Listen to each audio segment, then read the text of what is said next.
We're beginning Chapter 11 of Surprise Kill Vanish by Annie Jacobson.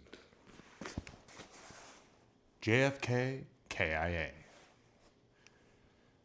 President John F. Kennedy was outraged with the CIA over the failure at the Bay of Pigs, which stained his first 100 days as president. He'd campaigned on an anti-communist plank, singling out Cuba as a hostile and militant communist satellite, receiving guidance, support, and arms from Moscow and Peking.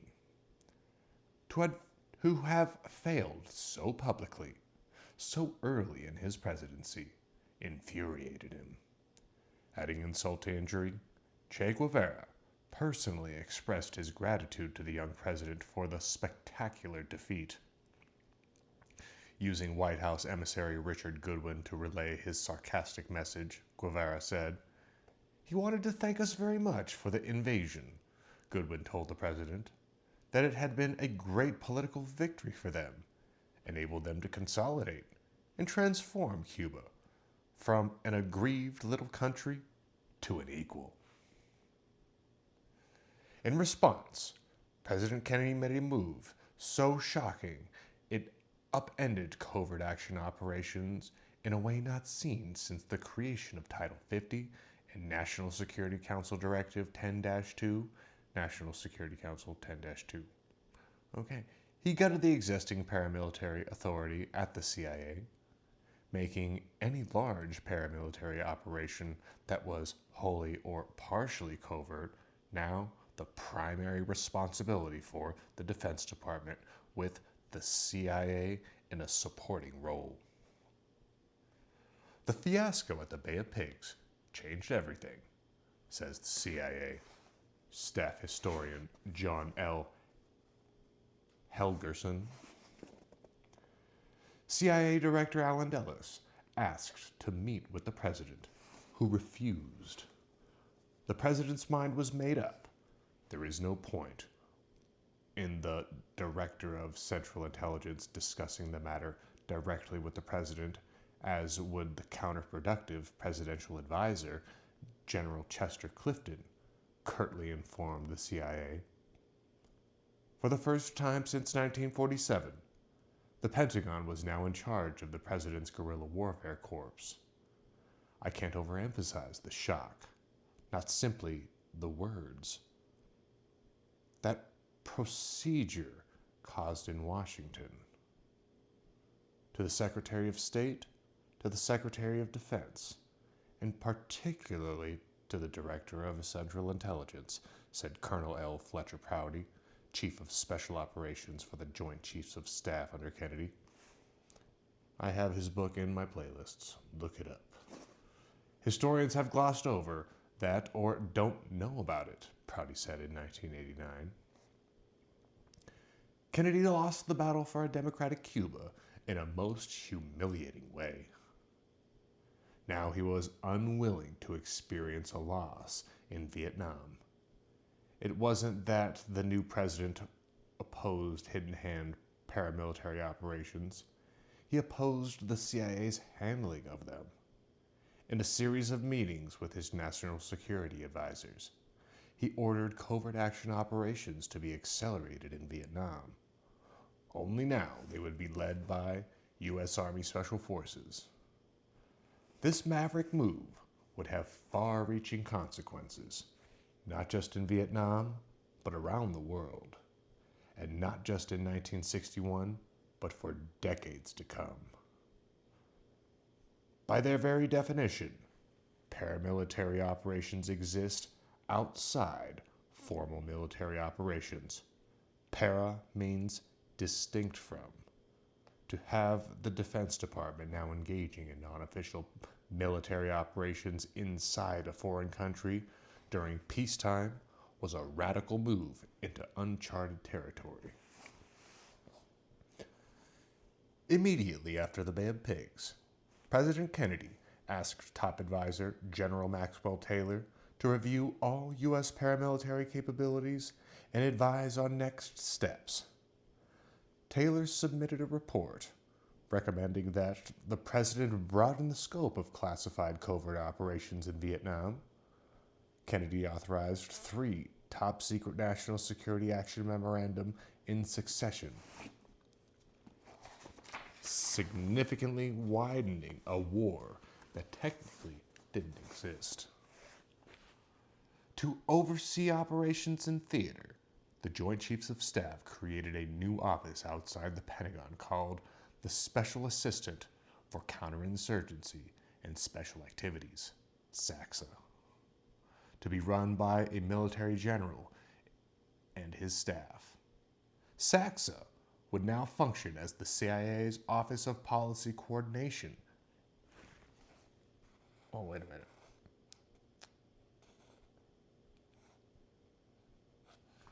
Wow, I totally lost my spot. Oh, man. SACSA would now function as the CIA's Office of Policy Coordination had during Korea. The man chosen to run SACSA was a Marine Corps general named Victor Brute Krulak. A legend among his men, Brute Krulak was famous at the Pentagon for risky, nighttime amphibious raids he'd led on islands across the Pacific during World War II. On one of these raids, he was leading 30 commandos on an ambush when their vessel hit a reef and began to sink. Facing certain death, they were rescued by a torpedo boat crew commanded by a young lieutenant named John F. Kennedy. The president and the general had history, and now Krulak was entrusted with a highly classified, highly unorthodox new job at the Defense Department to oversee quasi-military operations inside a sovereign nation against a belligerent force of guerrilla fighters without a formal declaration of war. One of SACSA's first questions was what to do about Laos.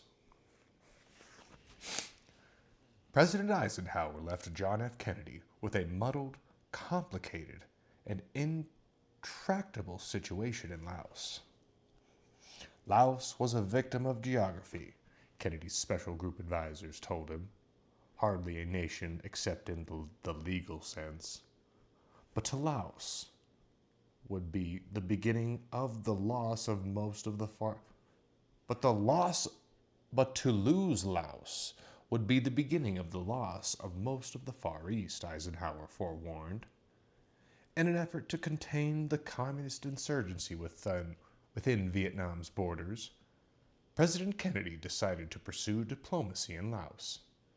He canceled Operation White Star and instructed his advisors to negotiate a neutralization treaty.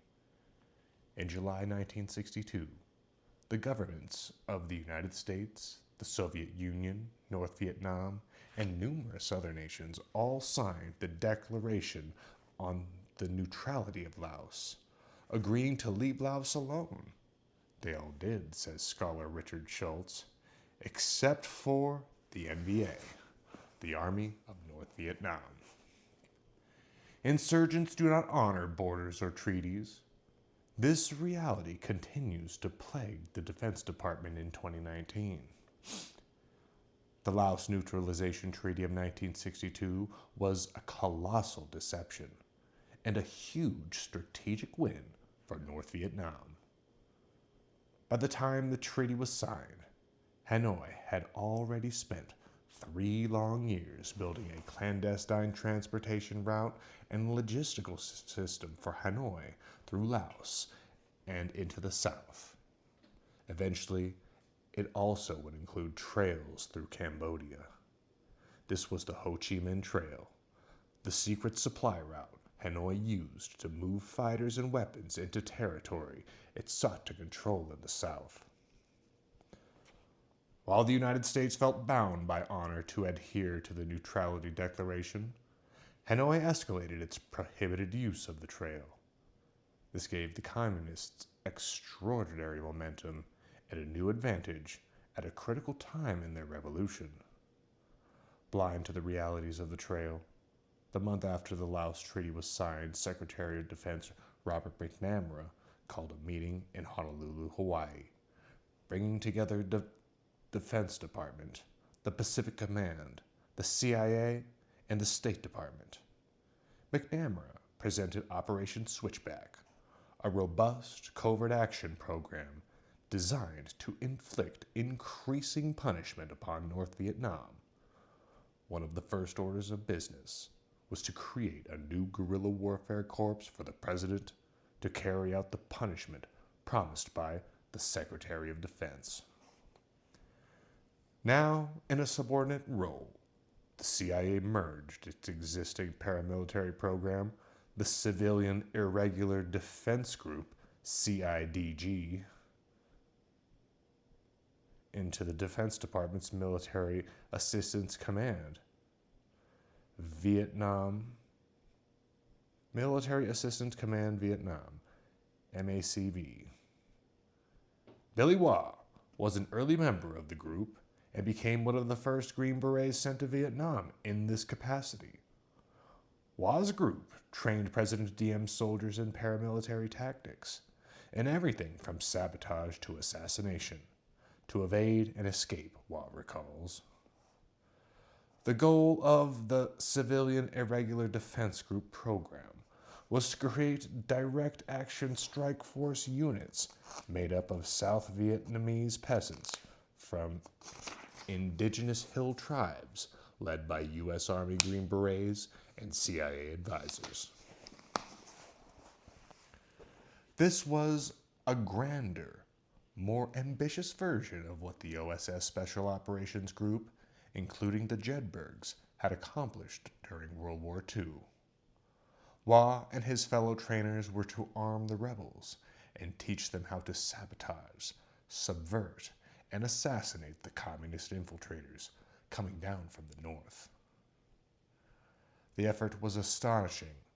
Unlike the CIA, whose access to military resources had been limited, SACSA had the Defense Department to call upon, with its resupply capacity that seemed to know no bounds. Through a Civilian Insurgents Defense Group support office in Okinawa, war-fighting supplies were airdropped into Vietnam by the ton. Each month, an average of 740 tons of weapons and supplies were delivered to Special Forces units set up in remote villages across South Vietnam. By the end of 1962, there were over 33,300 South Vietnamese peasants being paid by the Defense Department to participate in the Civilian Insurgency Defense Group program. Assigned American military-style titles, the participants were broken down by number: 6,000 direct action strike force troops, 19,000 village defender militia, 2,700 mountain scouts, 5,300 popular forces troops, and 300 border surveillance guards. 12 months later, the numbers skyrocketed again. There were now more than 87,000 peasants on U.S. taxpayer payroll, but the program was grossly ineffective. When the NVA and when North Vietnam Army and Viet Cong attacked a village, the strike force just ran away. This is not to say they were afraid, wrote Colonel Francis J. Kelly, an unconventional warfare expert for the Pentagon and the man who later commanded all special forces in Vietnam. Most had seen a great deal of fighting. They were just not interested in, or even remotely enthusiastic about, the program. From the point of view of the Vietnam Special Forces and the government, the Civilian Insurgency Defense Group program was an American project. For Ngo Dinh Diem, the American-supported president of South Vietnam, what was happening in remote areas of the country meant very little. His own situation in Saigon had become dire. The Americans were beginning to lose faith in his leadership, and his military generals were plotting to overthrow him. The people of South Vietnam hated him. He persecuted Buddhists and liberal Democrats in equal measure, arresting monks and nightclub owners, banning boxing matches and beauty pageants. He could barely control the unrest that was building in the cities in Saigon and Hue. When people gathered to protest, Diem dispatched military police to beat them into submission. By the spring of 1963, President Diem's war was on the brink of collapse. The Kennedy White House now viewed the colonialists in the white three-piece suit as a losing horse. The only person in South Vietnam more hated than President Diem was his brother, Ngo Dinh Nhu, chief of the secret police and commander of Army Special Forces. In a last-ditch effort to salvage Diem's presidency, the White House wondered if perhaps the real problem wasn't Nhu. Through State Department channels, President Diem was told to consider getting rid of his brother. Word came back, never. The tipping point came in July 1963 when, in protest of Diem's policies, a Buddhist monk named Thich Quang Duc set himself on fire in the middle of a busy Saigon street. The self-immolation was photographed, and the image of a human being on fire was reprinted in newspapers around the world. While the international community was shocked by the horror and tragedy of the monk's self-sacrifice, the Diem regime publicly mocked him. This led to what would become known as the Buddhist uprisings. In August 1963, after Diem declared martial law, the White House decided that it would no longer support President Diem. The CIA dispatched Lieutenant Colonel Lucien Conian to gather intelligence. Conian served the CIA as Saigon Station liaison between Henry Chabot Lodge, then serving as U.S. Ambassador to Vietnam and South Vietnam's top military generals. A job Conian did well owing to a unique history with several of Diem's generals. Back in 1945, the French-speaking Conian served as a member of the OSS Deer Team, the American group that armed and trained Ho Chi Minh, General Giap, and several hundred of their Viet Minh guerrilla fighters. During that time period, Conian befriended many young Vietnamese officers, some of whom now served as generals under President Diem. In an effort to determine what was happening at the palace, Conian met with several of Diem's generals, using a dentist's office for these clandestine meetings. Conian learned that generals were planning to overthrow President Diem. The leader of the insurrection was General Duong Van Minh. Big Min, he was also known. Conian relayed this information to the president and his advisors.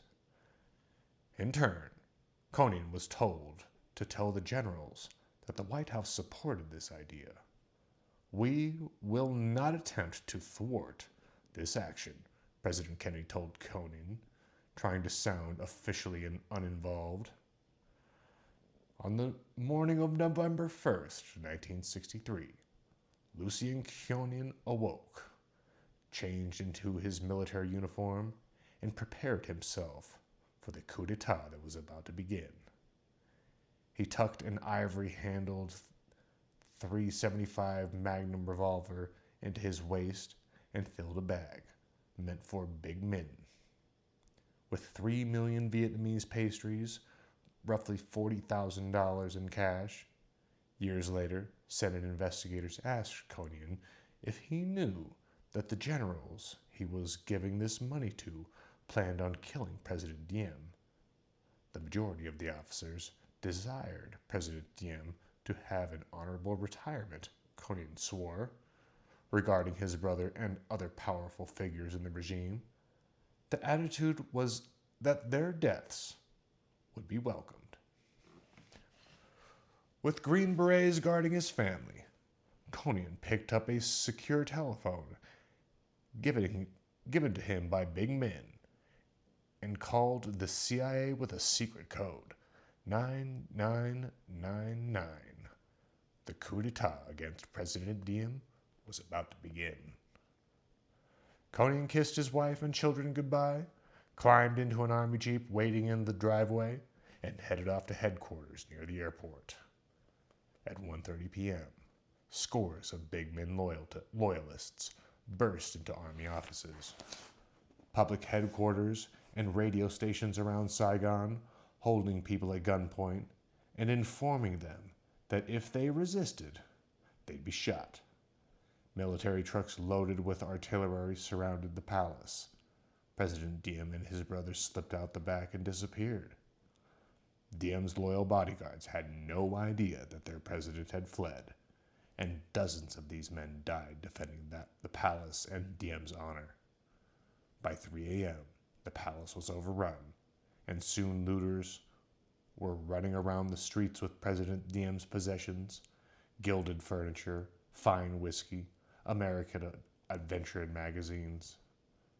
At 6 a.m., President Diem reached out to big men from inside the Catholic Church in Cologne, where he and his brother were hiding. Diem offered to surrender, provided he was given the full honors due a departing president. When big men refused, Diem settled for unconditional surrender and gave up his location at the church. Big men dispatched an American M113 armored personnel carrier and 4 jeeps filled with soldiers to retrieve the deposed president and his brother. On the drive back to the palace, alongside a train crossing, Diem and New were executed, shot with automatic weapons inside the armored vehicle. Their bullet-riddled bodies were photographed and then buried in an unmarked grave adjacent to the Saigon residence of U.S. Ambassador Henry Chabot Lodge.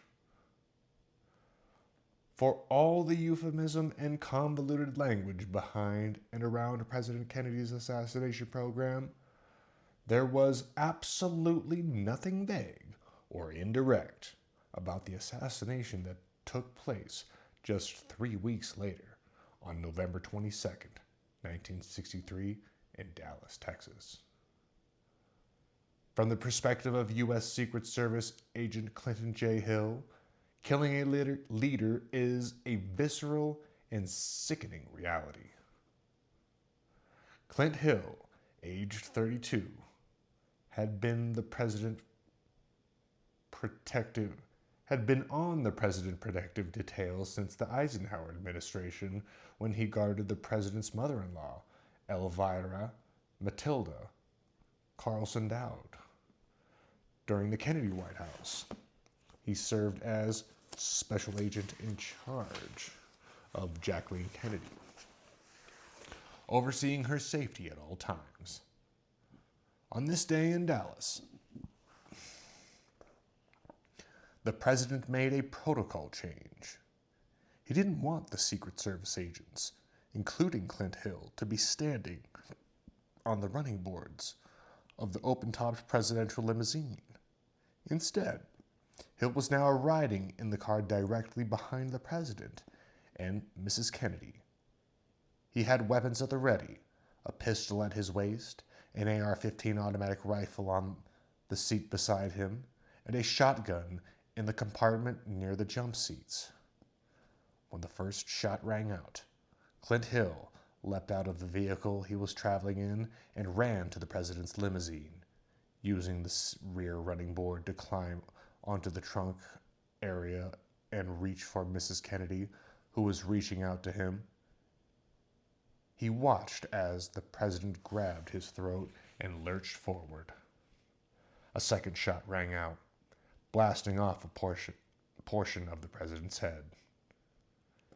As Clint Hill covered Mrs. Kennedy with his body, he observed the president. The right rear portion of his head was missing. It was lying in the rear seat of the car. His brain was exposed. There was blood and bits of brain all over the entire rear portion of the car, Hill told the Warren Commission. As the limousine raced to the hospital, a sobbing Mrs. Kennedy tried to make sense of the carnage. "My God, they have shot his head off," she told Clint Hill. Then to her dead husband, she implored, sobbing, Jack, what have they done to you?" At the hospital, doctors determined that a piece of the president's skull was missing. "The next day we found the missing portion of the president's head," Clint told investigators. "It was found in the street." Years later, in an interview for the New York Times, former CIA Director Richard Helms made a provocative statement. Helms began his intelligence career with the OSS in 1942 and retired in 1973, having served President Johnson and Nixon as Director of Central Intelligence. Under the Kennedy administration, he served as CIA He served as CIA Deputy Director of Plans, which put him in charge of the president's executive action capability. In this capacity, Helms oversaw the Kennedy administration's assassination program, including more than 20 now declassified plots to kill Fidel Castro, with an exploding cigar, a contaminated diving suit, poison botulinum toxin, pills, and other schemes, all which failed. "If you kill someone else's leaders," Helms told David Frost on national television in 1978, "why shouldn't they kill yours?" Within a year and a half, the covert war became an overt war. The United States increased its military forces in South Vietnam, and in March began bombing Hanoi in Operation Rolling Thunder. The governments of Russia and China increased support to Hanoi, providing men, weapons, and guerrilla warfare expertise to the communists. In Washington, D.C., in an effort to define U.S. Defense Department goals inside Vietnam, John McNaughton, Assistant Secretary of the Department, used a percentage calculus in a memo for National Security Advisor McGeorge Bundy: 70% to avoid a humiliating U.S. defeat, 20% to keep South Vietnam territory from Chinese hands, 10% to permit people of South Vietnam to enjoy a better, freer way of life. In South Vietnam, joint CIA Defense Department hit-and-run ambush operations by civilian irregular defense group continued full bore, unleashing bloodshed and chaos on an increasingly divided civilian population while achieving little of the Pentagon's percentage-based goals. Now it was dawn of 1970. Now it was dawn on June 17th, 1965. And Billy Waugh was leading a 90-man civilian insurgency. I gotta get this right. CIG, it was said here earlier. I'm just gonna say it. Civilian Irregular Defense Group. I think that's what it was. Billy Waugh was leading a 90-man civilian irregular defense group team on an ambush against an enemy camp inside village Bong Son. The camp, believed to house 200 to 300 communist fighters, was located in South Vietnam, but was under the control of communist forces. Of 90 civilian irregular defense group men, 1 was CIA, 3 were Green Berets, and 86 were indigenous villagers. The mission was to sneak up on the enemy soldiers while they were sleeping, kill as many of them as possible, and get out without loss. Surprise, kill, vanish. The civilian irregular defense group men had left their Special Forces A-Team camp at 1:30 that morning. Wah was the point man, now leading the team silently on a narrow trail that snaked along the Anlau River, just 17 kilometers inland from the coast. The terrain was dense jungle. It was hot and humid, already 85 degrees. After roughly an hour of walking, the team came upon a North Vietnamese army soldier who was supposed to be keeping guard but had fallen asleep. Wah instructed one of the indigs to cut the man's throat. Examining the dead soldier's possessions, remembers Wah, we noted that modern gear he carried, a shiny Chinese pistol, a Russian AK-47, brand new jungle boots, an excellent radio. Inside the soldier's medicine kit was an array of supplies almost identical to what Special Forces medics carried, and Wah remembers noting the odd symmetry involved, the kill or be killed rule of unconventional warfare. We took his gear and continued on.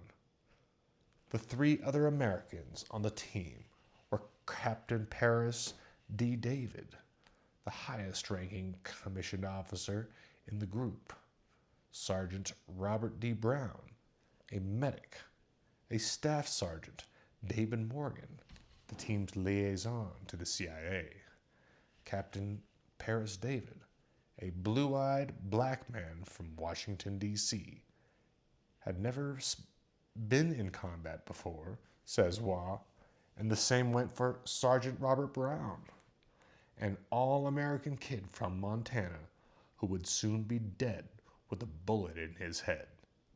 The CIA operator David Morgan, like Wah, battle-tested and sharp-witted, unafraid of fierce combat or hard work, had already served multiple tours in Vietnam. Each of the Special Forces soldiers wore green battle fatigues and carried an M16 rifle and 25 magazines of .223 caliber ammunition, which meant each of them had 500 rounds.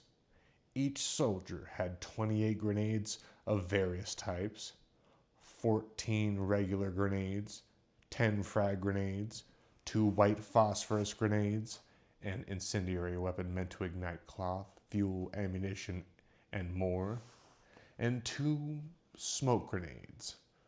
Rescue gear consisted of a signal mirror, a compass, and a bright red emergency panel. In his left pocket, Wah carried hard candy for energy.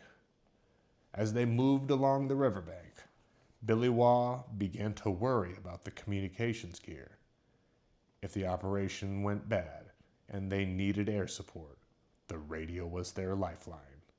It had been decided early that the PRC-25 FM radio was to be carried by one of the 86 indigs.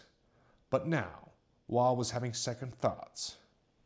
Most of the indigs were poor farmers, he says. Now they were mercenaries, paid to fight someone else's war. This was the first time any of them had been in combat.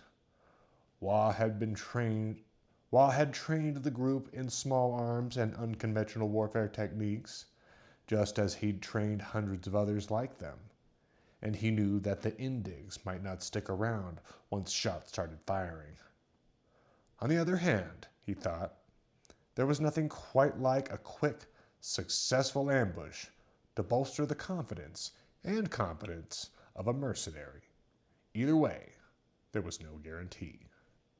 By nightfall, all 15 of the indigs would be dead or gone. Approaching the camp, the group divided into 4 units, each with Green Beret or CIA officer in the lead. A few hundred meters outside the target, Wah suddenly found himself just feet away from a man and a woman, hunched over. By the time they looked up at him, Wah had his weapon on them. They were North Vietnamese cooks, collecting firewood, hard at work in these pre-dawn hours, preparing breakfast for soldiers who'd soon be awake. Behind a fence, Wah spotted pots of food cooking over an open fire pit. As the man reached for the pistol on his hip, Wah took a swift step forward, grabbed him around the shoulders, and pushed his knife into the man's throat. The woman came at him with a stick, striking him and making noise. Wah slit her throat and set her body down on the jungle floor. All was quiet again. He knew instantly that the pace of the raid had to quicken.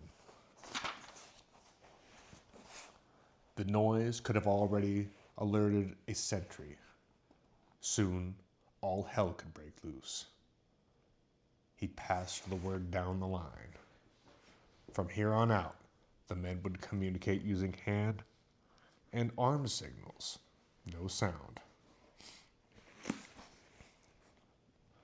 Rounding a bend, Wah caught sight of the enemy camp. The bamboo hooches, or sleeping barracks, were wide and low, with ceilings no more than 3 feet tall. Each hut was roughly 40 feet wide and lined with platforms, 3 soldiers to a bed. Doing the math quickly in his head, he figured there were 250 men here. He gave the signal to attack.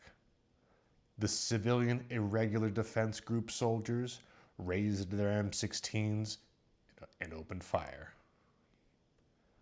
The gunfire led to chaos and pandemonium, with empty magazines dropping to the jungle floor as the North Vietnamese army soldiers leapt up from sleeping. A relentless barrage of firepower cut them down. Next, Wah and the others began hurling grenades, observing dispassionately as men and their barracks caught on fire. Wah recalls watching enemy soldiers drop to the ground and roll, trying to stop from being burned alive. Some fighters returned fire, but mostly they fled. Unexpectedly, it got quiet. The battle was over. Wah estimated that 150 North Vietnamese army were dead. The rest appeared to have run off into the jungle. For about 15 minutes, we congratulated each other. Remember, Wah, we were celebrating, patting ourselves on the back, examining the Russian weapons left behind when they fled.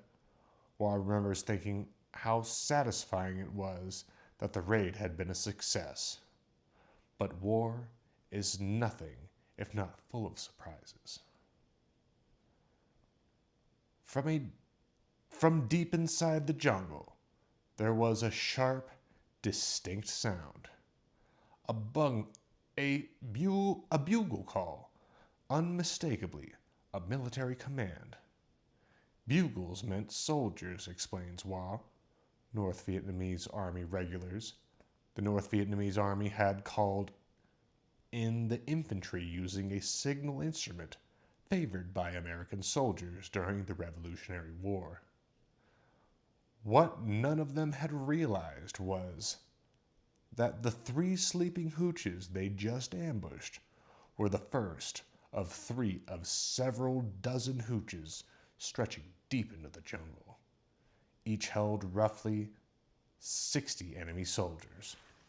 The Defense Department later estimated that there had been as many as 3,000 soldiers at Bong Son.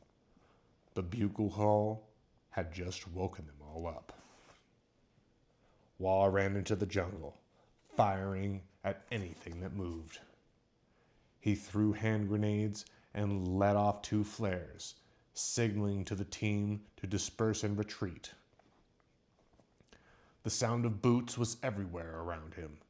The clattering of men, commands yelled in Vietnamese. There was heavy automatic fire. There was heavy automatic weapons fire coming at him, and green tracers, likely from RPD rifles. The North Vietnamese army had begun a massive counterattack, and Wall was running out of ammo fast.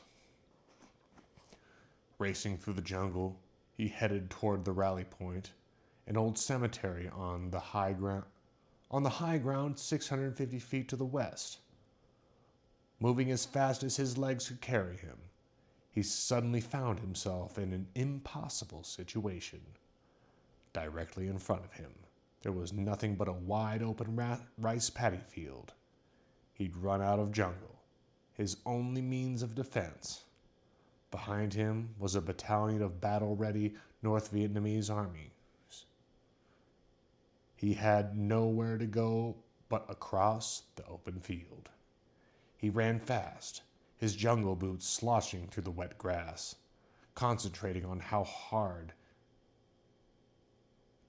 hard on how to make it to the cemetery. There was camo hidden there, and camo meant an ability to call in airstrikes. Rounds buzzed past his head. He was now out of ammunition and grenades. He saw a green tracer headed his way. Before he could react, bam! He got hit right in the knee. The impact knocked him over. He lay face down in the wet grass. He pulled himself up on all fours and began to crawl. Finally, he spotted an embankment, a dirt irrigation berm running along the edge of the rice paddy. Concealed for the moment, he looked around to assess who was where. Sergeant Robert Brown, the young medic from Montana, had taken a bullet to the head and lay bleeding out in the grass. He counted 25, maybe 30 mercenaries dead in the open field, cut down by North Vietnamese army firepower as they tried to escape. Wah kept crawling. After another 100 or so feet, he came upon a hole in front of him, as if someone had dug a pit. A foxhole in a rice paddy? How strange. He pulled himself down into the darkness. It was wet inside, about 4 feet wide. He couldn't determine how long. As he dragged himself down, he felt a flash of relief. He'd managed to escape from the enemy. He could hide here. Then he realized that there was someone or something down here in the hole with him. He couldn't see much in the dark. He heard breathing. He moved down the hole a little further until he was staring into the flaring nostrils of a water buffalo. He could make out the animal's sharp horns and its dark black skin. There were whiskers on its nose. The animal jerked its head and snorted as if to charge. Wah wondered if he might die here, eviscerated by a water buffalo. But the animal was stuck in the mud, just as he was. Wah might have laughed, except that he was soaking wet, bleeding heavily, and possibly losing consciousness. He could feel leeches crawling into his open wounds, eating their way into the space that used to be his right knee. Outside on the field, he heard enemy machine gun fire. His brain struggled to figure out a next move. Suddenly, David Morgan, the CIA operator, appeared alongside him in the hole. Morgan looked at the water buffalo, then at Wah. The NVA knew they were here in this hole, Morgan said. They had to move out, but Wah was unable to move, and Morgan couldn't carry him. Wah told Morgan to try to get to the cemetery alone. From there, he could call in airstrikes to lay down suppressive fire and force the North Vietnamese army to disperse. Waugh could still get out of here on his own. David Morgan took off running. Waugh pulled himself up out of the hole and started crawling across the field. He made it about 10 feet when he was hit again, this time worse than before. The round smashed into the bottom of his foot, tearing through his boot and ripping apart his toes before exiting his body just above the ankle bone. He knew enough about the body to know that this most likely meant his military career was over. Face down in the mud, he strained to breathe. Tracers hit the dirt around him. He figured the enemy was 150 feet away. He needed to keep going. Keep crawling, despite the pain. His right leg wasn't working. He looked down and saw exposed bone. My foot had been almost entirely torn off, Waugh recalled. There were leeches covering the wound, and I could see my exposed foot and ankle bones, white as snow. He kept going, he told himself. Stop and you're dead. When he took a shot to the left wrist, part of his brain tried having a conversation with him about what it would be like if he lost his leg and never walked on 2 feet again. Another part of his brain said, "Don't think about that," he recalls. The pain was intense, and he figured soon he'd lose consciousness. If the enemy got a hold of him, he was dead. Waugh reached into his rucksack. He pulled out his field syringe, a morphine bottle, and gave himself 3 quick shots. He waited for the drugs to take effect. A slight warm feeling came over him, but mostly he felt intense pain. And that's how pain medication works. Again, Waugh could see CIA operator David Morgan at the rallying point. He made it. Damn, this was a good sign, quickly followed by a bad one. David Morgan's hand signals indicated that the radio had been shot to pieces. There was no way to call for rescue or airstrikes. Waugh looked up. My God, he thought. Was he hallucinating? Was this really Captain Paris D. David coming to get him? Waugh remembers staring into David's eyes and how incredibly blue they were. He normally didn't notice things like this, and it jerked him back into reality. Neither man had any way to radio for help. The situation was dire. They tried discussing what to do next. Davis had his right hand up, pointing at something, when he got shot in the hand. The ends of his fingers were sheared off. Waugh watched blood spurt into the air between them. David howled and swore. He was right-handed, he said. Now he couldn't even shoot. No commo, no ammo, thought Waugh. No way to communicate, no ability to shoot.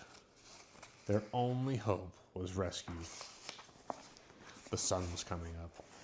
Waugh pulled out his emergency panel and signaling mirror. Davis made a run for the cemetery.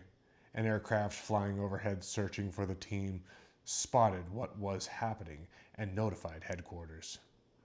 The full fighting force of the U.S. Army and the Air Force was now coming to the rescue. It wasn't over yet. Lying helpless in the rice paddy, Waugh looked up and watched the sky. He saw Navy F-8s and U.S. Air Force F-4C Phantom jets coming in fast and low, dropping bombs and napalm on the battlefield. For a moment, he had hope. And then suddenly, he took a bullet to the right side of his head, most likely a ricochet. It sliced a 2-inch section of his skin off the bone of his forehead. The wound was not deep enough to kill him, but it was enough to knock him unconscious. When Waugh awoke, the sun was high in the sky. Hours had passed, and he was baked in a thick mud shell like crust. Warm rays beat down on him, and he looked at his watch to see what time it was. No watch. He was naked. The North Vietnamese army must have mistaken him for dead, stripped him naked, and taken his watch. After a few minutes, he heard the sound of a helicopter. He couldn't believe he was alive. Flop, flop, flop went the rotor blades. He watched as the helicopter landed. Out leapt a Special Forces soldier he knew. Sergeant First Class John Reinberg, a weapons expert. Was Reinberg really running toward him? He was pretty sure it was Reinberg, running in his jungle fatigues, crossing some 250 feet of open terrain. Or maybe the situation wasn't real. Maybe Wah was imagining things. Now Reinberg was standing over him, talking. He told Wah he was here to get him out of this mess alive. In the distance, Wah eyed the helicopter that Reinberg said was going to medvac him to a MASH hospital not far away. It was a UH-1D. He could see people climbing inside. Reinberg told Wah he was going to carry him the 250 feet across the open field to the helicopter because Wah's right knee and left leg were useless. The blood had dried, but the bones were exposed, and there were leeches eating at his flesh. Reinberg hoisted Wah up from behind, holding him under his armpits, dragging him toward the helicopter. Across the field, he spotted Paris David, alive, crawling toward the helicopter. Then he heard the terrible sound of RPG tracers all over again. We're gonna make it, Reinberg promised as he dragged Wah across the rice paddy. We're gonna make it. He lunged Wah's body 5 or 6 feet at a time, and just when Wah started to believe he might come out of this disaster alive, Reinberg took a bullet to the chest. The bullet hit him just above the heart, remembers Wah.